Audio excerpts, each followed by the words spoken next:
नमस्कार, वैशालीज किचनमध्ये तुमचं स्वागत आहे. आज आपण बनवतोय टोमॅटोचं असं गरमागरम टोमॅटोचं सार. सूप पण म्हणू शकतो, सारही म्हणू शकतो. वाफाळलेलं गरमागरम सार. बाहेर पाऊस पडतोय आणि आज आपण सार बनवतोय. सारच म्हणजे टोमॅटोच्या साराची रेसिपी करतोय. चला मग करूया सुरुवात रेसिपीला. तर बघू शकता इथे मी टोमॅटो घेतलेले आहेत. एक साधारण 5 टोमॅटो आहेत. तर ते मी लाल भडक आहेत म्हणजे पिकलेले टोमॅटो आहेत. तर हे 5 टोमॅटो मी स्वच्छ धुवून घेतलेले आहेत पाण्याने. आता मी ते कुकरमध्ये एक शिट्टी करून घेणार आहे आणि मग कुकरमध्ये शिट्टी झाली की मग आपण त्याचे वरचे साल काढून मिक्सरला पेस्ट करूया. पण त्यासाठी एक छोटंसं वाटण करायचं आहे, दाखवते मी तुम्हाला. तर आता आपण टोमॅटो कुकरमधून 1-2 शिट्ट्या करून घेतलेल्या आहेत. त्याचे साल काढून घेतले मी वाटण करणार आहे. खोबरं आहे, ओलं खोबरं, हिरवी मिरची लागणार आहे आपल्याला, मीठ आहे, थोडीशी दालचिनी घेतली, थोडीशी काळी मिरी, साखर आहे आणि इथे तूप आहे. तर आता आपण टोमॅटो आणि ओलं खोबरं मिक्सरला फिरून घेऊया. गॅसवर मी कढई ठेवली आहे आणि हे आपण वाटण आहे ना करून घेतलेलं आहे. याच्यामध्ये मी खोबरं आणि टोमॅटो मिक्सरला बारीक करून घेतलेलं आहे. आता आपण त्याला फोडणी देऊया. कढईमध्ये मी तूप घालते आहे.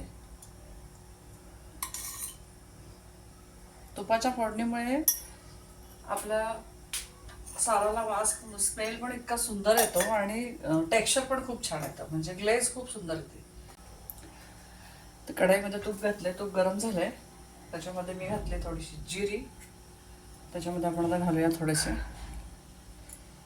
हिरवी मिरची, तिखटानुसार घाला तुमच्या. त्याच्यानंतर मी घालते 1-2-3 दालचिनीचे तुकडे. हे बघू शकता घट्ट पातळ कसं पाहिजे तसं. मी अजून थोडंसं पाणी वाढवणार याच्यामध्ये. गरम पाणी घालते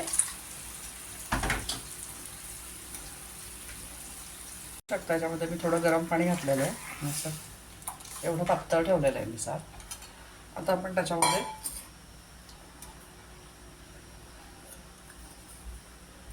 चवीपुरतं मीठ घालूया.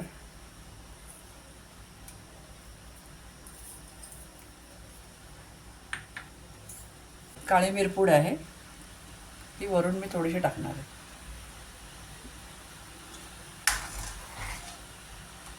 त्याला 2 ते 5 मिनटात एक उकळी आणायची आणि मग उकळी आणली की आपलं सार खाण्यासाठी रेडी. तर बघू शकता साराला चांगली उकळी आलेली आहे. आता हे सार आपलं खाण्यासाठी रेडी झालेलं आहे. तर बघू शकता आपलं गरम गरम टोमॅटो सार रेडी झालेला आहे. रेसिपी रेडी आहे टोमॅटो सारची. कशी वाटली तुम्हाला नक्की मला कमेंट करून सांगा. लाईक करा, शेअर करा आणि हो, चॅनलला सबस्क्राईब करायला विसरू नका बरं का. गरम गरम सूप आणि वाफाळलेला भात, बाहेर पाऊस, वेगळीच मजा. तुम्ही पण नक्की असा आस्वाद घ्या. तुम्ही बनवा. कसे बनवता सार मला सांगा, कमेंट करून सांगा. भेटू नवीन एका रेसिपीबरोबर. Bye bye.